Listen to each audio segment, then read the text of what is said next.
అందరికీ నమస్కారం. జై భారత్, జై జై భారత్. ఈ నినాదాన్ని ప్రజల్లోకి బలంగా తీసుకుపోవడమే నా యొక్క ప్రధాన లక్ష్యం. దానికి అనుగుణంగా నాకు తోచిన విధంగా నేను పలు కార్యక్రమాలలో ఈ నినాదాన్ని తీసుకుపోవడం జరుగుతూ ఉంది. అయితే గత 2-3 రోజుల నుండి సోషల్ మీడియాలో అలచలవుతున్న విషయం ఏదైనా ఉంది అంటే ఐబొమ్మ రవి అరెస్ట్.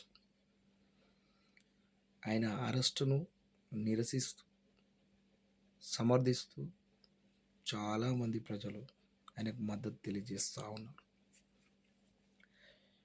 ఈ విషయాన్ని మనం కొంచెం నిశితంగా గమనించినట్లయితే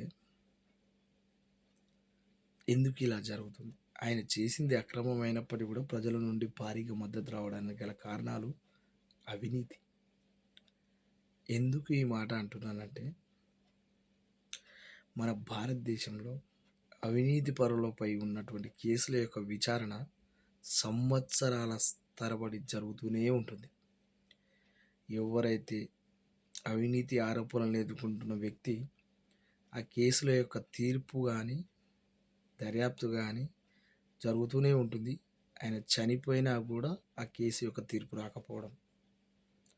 పైగా మన దేశంలో బ్యాంకులలో వేల కోట్ల రూపాయల రుణం తీసుకొని ఎగ్గొట్టి విదేశాలకు పారిపోయిన వ్యక్తులను పట్టుకొచ్చి శిక్షించే ప్రభుత్వాలు లేకపోవడం, సమర్థవంతమైనటువంటి ప్రభుత్వం లేకపోవడం, అది ప్రభుత్వాలు కావచ్చు, ప్రభుత్వం కావచ్చు.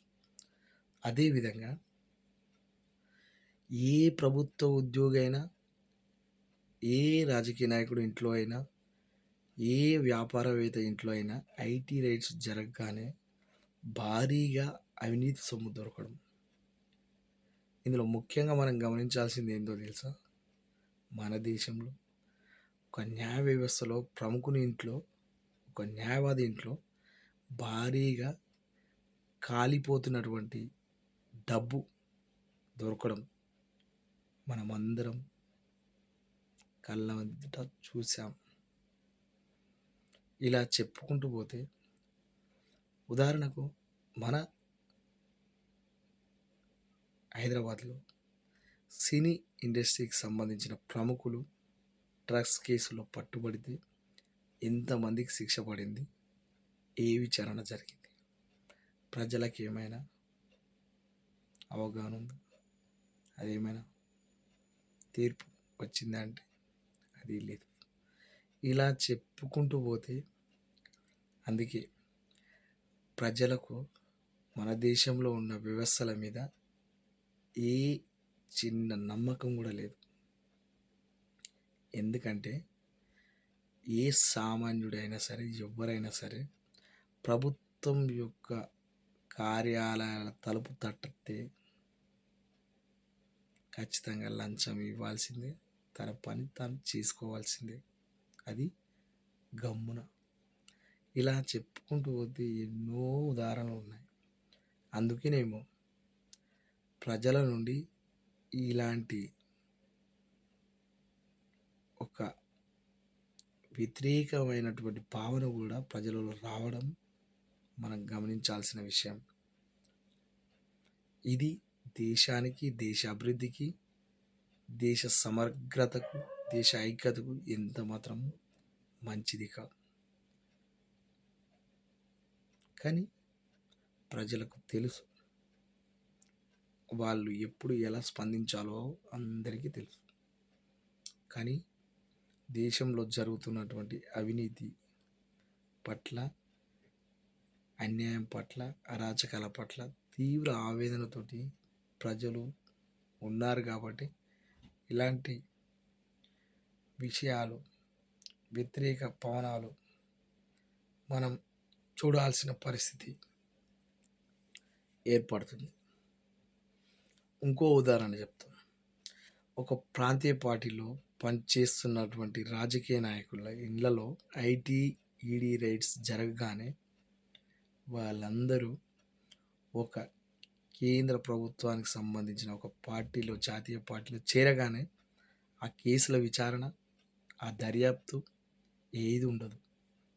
ఇది ప్రజలు నిశితంగా గమనిస్తున్నారు. జీర్ణించుకోలేకపోతున్నారు. ఇలాంటి ఉదాహరణలు కోకొల్లలు.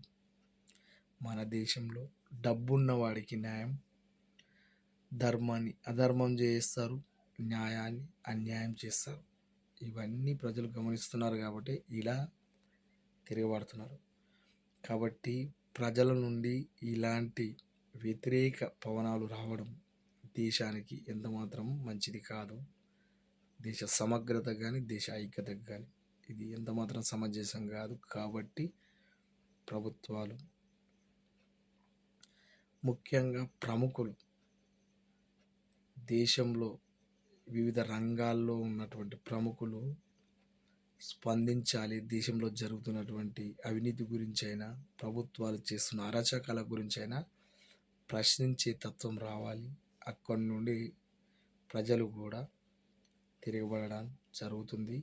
ప్రభుత్వాలు కూడా చేసే తప్పులను కానీ, రాజకీయ పార్టీలు చేసే తప్పులు కానీ సరిదిద్దుకోవడానికి అవకాశం ఉంటుంది. లేని పక్షంలో ఇలా కింది స్థాయి ప్రజలు కూడా దేశాన్ని విమర్శించడం ఎంతమాత్రం సమంజసం కాదు. అది మనం భారతీయులుగా మనం కోరుకోవద్దు. ఓకే, అందరికీ థ్యాంక్ యూ. ఇక నా వీడియో చివరన ఇలా ఉండాల్సిందే. జై భారత్, జై జై భారత్.